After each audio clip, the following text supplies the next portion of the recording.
Konnichiwa, qu'est-ce que vous avez fait cet été? Pour ma part, je suis partie à la rencontre de plusieurs de mes élèves, que ce soit en Île-de-France, en Normandie ou même à Japan Expo. J'ai été invitée chez 6 d'entre eux, que ce soit pour déjeuner ou bien tout simplement pour papoter autour d'un thé. On a pu échanger autour de notre passion commune, à savoir bien sûr le Japon.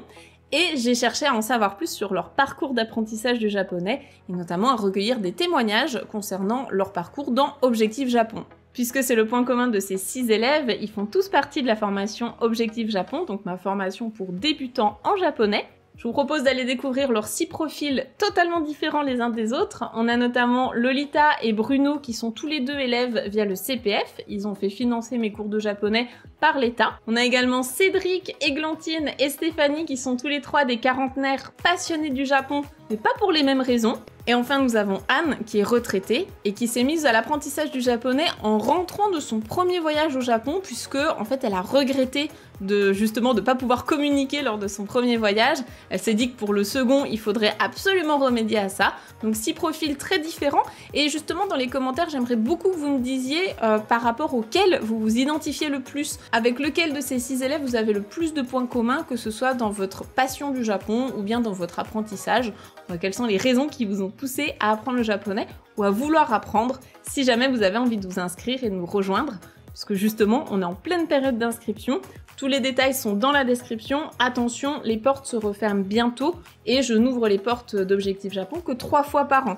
Donc si vous voulez nous rejoindre, ne tardez pas. Vous pouvez également, pour le moment, utiliser votre CPF. L'État parle de rendre une partie du CPF payant, donc à l'heure actuelle, c'est 100% pris en charge, mais je peux pas vous garantir que ce sera toujours le cas. Je vous laisse en compagnie de mes 6 élèves et je vous retrouve à la fin de la vidéo. Est-ce que déjà tu pourrais juste te présenter, donc ton prénom, éventuellement ton âge, ton métier, ce que tu as envie de dire? Bien sûr, moi c'est Lolita, donc j'ai 38 ans, je travaille dans le milieu de l'agriculture. Alors, donc Stéphanie, j'ai 47 ans et je suis surveillante dans un lycée. Je m'appelle Bruno, j'ai 37 ans et je suis responsable d'administration des ventes pour une société d'équipement en engins de chantier. Moi je m'appelle Églantine, j'ai 41 ans et je suis chargée de communication. Je m'appelle Anne.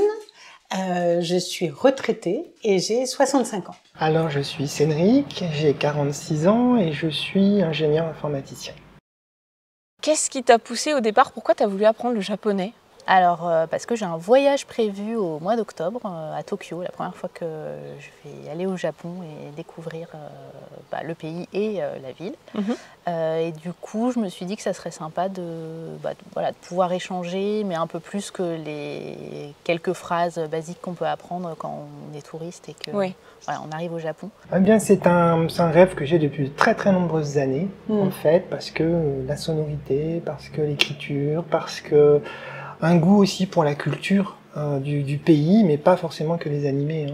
Il y a autre chose, c'est la cuisine, c'est l'artisanat, et il y avait toujours des mots absolument incroyables que je comprenais pas, et donc de proche en proche, au fur et à mesure, on se dit, pour comprendre la culture, il faut apprendre la langue. Comme beaucoup de personnes de ma génération, j'ai grandi avec les programmes du Club Dorothée, les Dragon Ball, les Bioman, etc.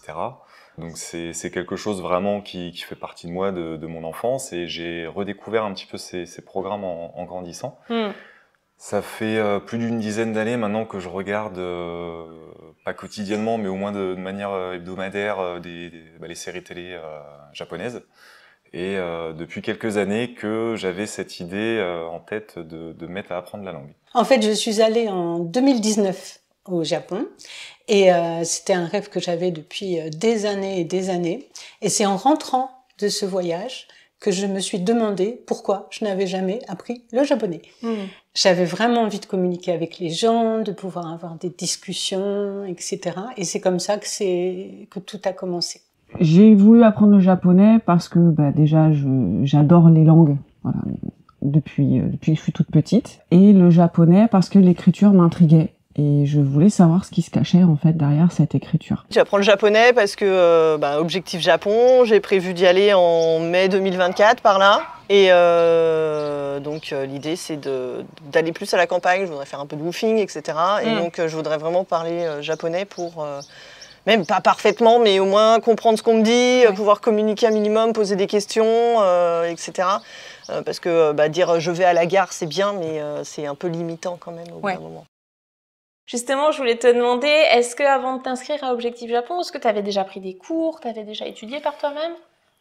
J'avais essayé très brièvement, mais devant la quantité, on va dire, pas de difficulté, mais de différents types d'informations à emmagasiner, j'ai pas réussi du tout à trouver ni le rythme, ni la méthodologie pour vraiment m'y mettre de façon sérieuse. Pas du tout, je connaissais vraiment rien du tout. Alors j'avais essayé quelques années auparavant avec un organisme de formation à distance. J'avais suivi le cursus, mais c'était un peu compliqué parce que pas vraiment d'aide. Voilà, quand on se posait des questions. En fait, j'avais souscrit à un cours par Internet qui ne m'a pas convenu, qui était sûrement très bien, mais qui ne m'a pas du tout convenu. Je me suis sentie un peu seule, en fait, dans ce cours-là. Alors, oui, un peu. Le petit bouquin 40 leçons de japonais. Là, je sais plus si c'est le japonais en 40 leçons. Oui, c'est ça, le japonais en 40 leçons. J'avais commencé, donc j'ai des bases sur la syntaxe. Voilà. Après, j'avoue, l'alphabet me rebutait énormément. Alors des cours, non, parce que c'est très très difficile de trouver des écoles accessibles, aussi bien en distance qu'en qualité. Du coup, j'ai appris tout seul avec beaucoup de méthodes qui ont toutes échoué. Et pourquoi est-ce que tu as décidé de t'inscrire justement à Objectif Japon? Pourquoi je me suis inscrite à Objectif Japon? Parce que j'ai assisté à une vidéo, une conférence que tu faisais. Et en fait, j'ai aimé la joie qu'il y avait, l'énergie, toutes les propositions, les explications étaient très claires. Et je me suis dit, c'est là que je veux aller. J'ai parcouru le site déjà, j'ai vu un petit peu comment allait être organisée la formation et je crois qu'il y avait une vidéo que tu proposais pour la première vidéo des kanas en fait, pour apprendre les premiers kanas. Et comme c'était un peu ce qui me faisait le plus peur, je me suis dit je vais avoir du mal à les assimiler parce que on ne sait pas trop à quoi se raccrocher pour les apprendre. Donc j'ai suivi cette vidéo et je me suis dit ah mais c'est super, les moyens mémotechniques sont hyper... me parle et j'ai appris les 5 premiers super vite. Bon, après, la montagne est encore grande, mais je les ai appris super vite et je me suis dit, je pense que ça peut vraiment m'aider. Et du coup, je me suis lancée sur le module Kana. Et puis après, j'ai enchaîné. C'est ça, après tu t'es inscrite pour le module 1 et le module 2, tu l'as fait financer en CPF. Oui, exactement. Parce que Objectif Japon, dans le titre, ça proposait des modules pour se débrouiller, moi c'est comme ça que je le vois, après ça va plus loin, mais je sais pas si je vais aller jusqu'au JLPT. Oui, c'est toi qui fais. Ça dépend comme en plus je passe par le CPF, ça permet à chaque fin de module de voir où j'en suis, est-ce que je continue ou pas. Bon, je pense que je vais aller au moins jusqu'au module 3, voire peut-être même le module 4. Et donc c'est aussi pour ça que j'ai choisi la formation, c'est parce qu'elle était potentiellement finançable par CPF. Parce que je t'ai trouvé donc sur Internet. C'était parce que tu avais mis sur ton site des chansons. Les chansons, Une, qui m'a particulièrement plu. Et on a pris contact comme ça par le biais de la chanson déjà. J'ai beaucoup aimé le design en fait des cours.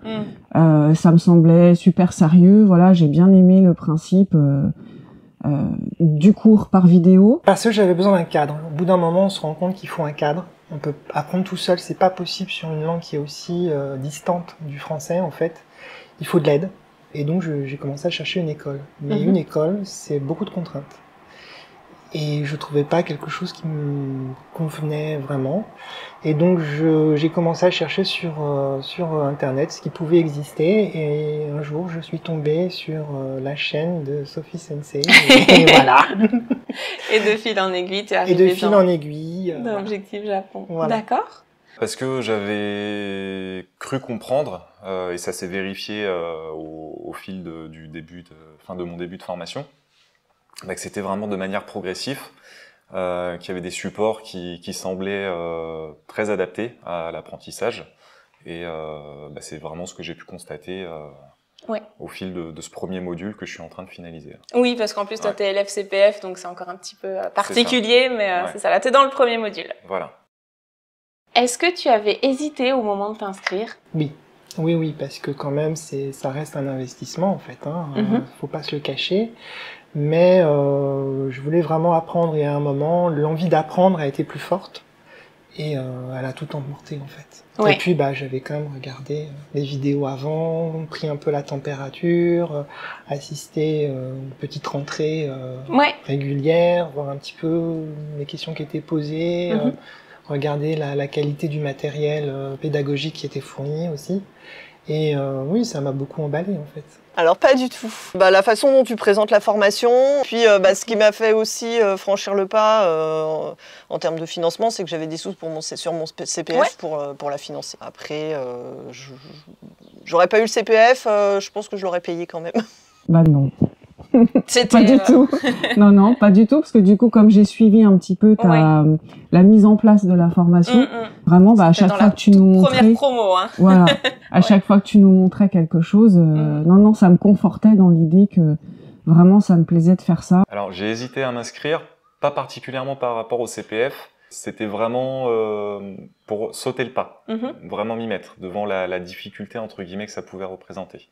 Donc plus par rapport à l'apprendissage de la langue que Objectif Japon en tant que formation. Non, parce que le fait de voir un être humain pendant la réunion d'information, avec tous les supports que tu as pu montrer, pour moi tout paraissait clean. Donc, ça t'avait rassuré. Il y avait pas, pour moi il n'y avait pas de... Il n'y avait aucune appréhension à ce niveau-là. Après avoir donc testé le premier cours Kana, j'avais plus trop d'hésitation. Après, c'est vrai que quand on parcourt le site, on se pose des questions, on se dit comment ça va se passer, comment ça va être organisé, surtout que c'est une formation en ligne. Et qu'apprendre une langue en ligne, au début, ça peut paraître un peu étonnant. Mais voilà, sur le site, c'est très bien expliqué. Il y a aussi des témoignages d'autres élèves qui expliquent leur parcours. Et donc, je n'ai pas hésité très longtemps, mais voilà. Ok.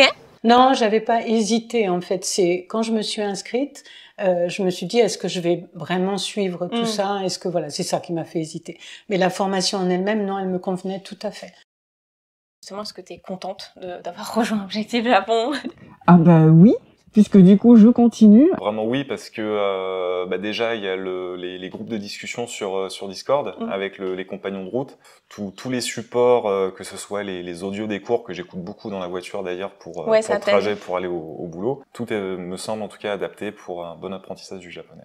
Oui, très contente, oui. Vraiment, j'aime beaucoup la progressivité de l'apprentissage. Je trouve qu'on voit vraiment les petites briques qu'on assemble au fur et à mesure de la formation. On se voit progresser. Et franchement, je suis ravie de la formation. Bien sûr que oui. Aucun regret, mais vraiment aucun regret. Alors là, je suis complètement fan et vraiment, j'aime la façon dont les cours se déroulent. Les explications, tout ce qui s'y fait, et surtout pour moi, le fait qu'on peut revenir, parce que j'ai besoin de vraiment répéter, recommencer, etc. Et la preuve que je m'y sens bien, c'est que même en n'ayant pas hyper progressé comme je le voulais, je progressais bien sûr, mais pas au point où je le voulais, j'ai toujours autant de joie à allumer mon ordi, à faire les cours, etc. Pour toi, c'est quoi l'élément qui te plaît le plus? Si tu as un truc à retenir d'Objectif Japon, ce serait quoi? Pour moi, tout, je vais pas dire tout est parfait parce que j'ai pas de point de comparaison. On va dire le petit plus que je peux trouver pratique, c'est vraiment l'audio des cours qui permet effectivement de rentabiliser le temps, entre guillemets. On l'a vraiment conçu pour ça, pour pouvoir écouter dans les transports, la voiture, même dans les files d'attente ou quoi. Pour moi, je pense que c'est l'audio qui est le petit plus. C'est de pouvoir vraiment assortir la formation à sa vie de tous les jours en fait. On compose comme on peut et on n'est jamais bloqué. Il y a toujours quelque chose à apprendre, quelque chose à faire. Et le japonais rentre vraiment dans la vie de tous les jours.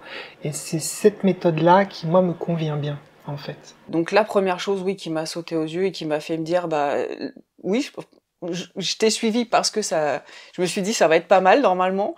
C'est vraiment la forme des cours, du papier en fait, du support.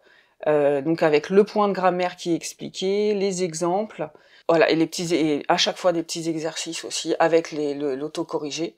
Moi, ce que j'aime bien, c'est la diversité des supports d'apprentissage. En fait, bon, il y a les cours classiques, voilà, qu'on suit en vidéo, mais il y a aussi la communauté derrière. Donc, il y a le Discord avec qui on peut échanger un peu à toute heure du jour et de la nuit. On se pose une question voilà, existentielle en japonais. On se dit, mais en fait, j'ai pas compris ce point-là. Et il y a toujours quelqu'un qui nous répond de façon hyper sympa et hyper rapide. Oui, parce que comme on a des élèves un peu partout sur la planète, il y en a qui sont pas sur le même fuseau horaire. C'est ça.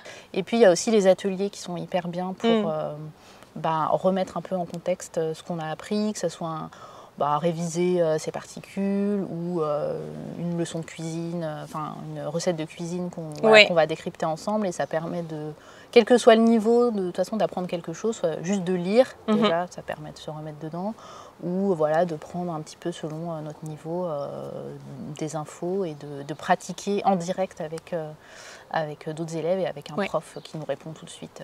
Donc ça c'est vraiment ce que j'apprécie. J'aime bien tout ce qui est mis à disposition, c'est-à-dire que quand on veut démarrer, qu'on a envie d'avancer vite, on peut quand même faire des trucs à côté en attendant que ça se débloque. Alors un truc, ça va être compliqué, mais le truc qui me vient tout de suite, c'est la clarté du cours. La façon dont ça se présente, c'est ni trop long ni trop court. On traite d'un sujet et on a en plus du vocabulaire, un ou deux kanji. Voilà, il y a quelque chose de panaché.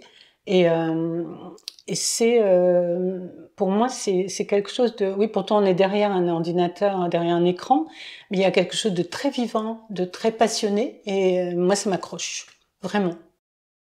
Si tu avais justement une amie qui te dit « Écoute, j'ai vu Objectif Japon, je sais pas trop, j'hésite à m'inscrire », tu lui dirais quoi, cette personne ? Je lui dirais, faut pas hésiter, c'est vraiment une formation très complète, comme je disais tout à l'heure, avec plein de supports d'apprentissage. On n'est pas seul dans son coin, déjà ça c'est important de le dire, parce qu'on peut croire qu'une formation en ligne, voilà, on va être un peu tout seul derrière son écran et un peu livré à soi-même, mais c'est pas du tout le cas. On a toujours possibilité de poser des questions, que ce soit avec la classe en ligne, aux autres élèves, ou lors des lives, ou même à la fin d'un cours, mettre un commentaire, j'ai pas compris tel point. Donc on n'est vraiment pas du tout livré à soi-même. Donc oui, pas hésiter et foncer, quoi. Bien sûr, il n'y a aucun souci, c'est vraiment une très très bonne formation. Ce serait une amie, je montrerais ce qui a été fait, le volume de cours qu'on a qui est impressionnant. Et ce qui est quand même dingue aussi avec votre formation, c'est que vous rajoutez encore tout le temps des choses qu'on ne repaye pas, du coup derrière, tout est rajouté au prix de base. C'est ça, chaque mois il y a des nouveaux contenus. Quelles que soient nos questions, tu y réponds, parce qu'il y a les classes en ligne où on peut poser toutes les questions qu'on veut. Il faut oser se lancer. Pour moi, c'est accessible à tout le monde. Je suis pas forcément plus intelligent qu'une autre personne et voilà. Et non, pour moi, c'est accessible à tout le monde et les supports sont suffisamment bien conçus pour que tout le monde puisse s'y retrouver.